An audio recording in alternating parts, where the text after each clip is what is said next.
તો વોટર લિસ્ટમાં ગરબડી અને વોટ ચોરીના આરોપોને લઈને બીજેપીએ કોંગ્રેસ પર હુમલો કર્યો છે। બીજેપીએ એક પ્રેસ કોન્ફરન્સ કરીને કોંગ્રેસ પર ગંભીર આરોપ લગાવ્યા છે।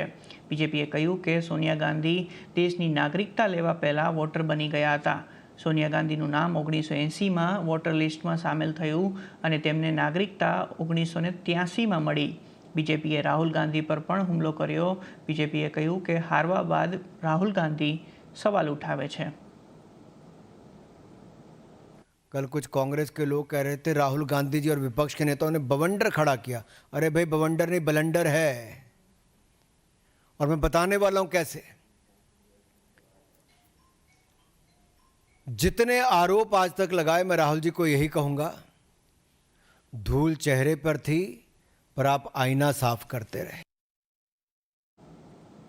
तो आ तरफ सोनिया गांधी पर बीजेपीના આરોપો પર કોંગ્રેસે પલટવાર કર્યો। કોંગ્રેસનું કહેવું છે કે સોનિયા ગાંધીનું નામ ત્યારની સરકારે નહીં પરંતુ ચૂંટણી પંચે જોડ્યું હતું। આ ચૂંટણી પંચ અને બીજેપીની મિલીભગત છે।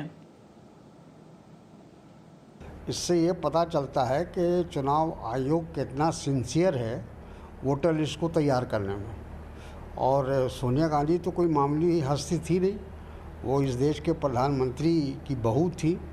और उस समय चुनाव आयोग को तो हम एक स्वतंत्र संगठन मानते हैं, लेकिन अगर उसने ऐसी गलती की या ऐसा कोई काम किया है तो उसके लिए सरकार थोड़ी जिम्मेदार हो जाएगी, उसके लिए तो वो जिम्मेदार होगी।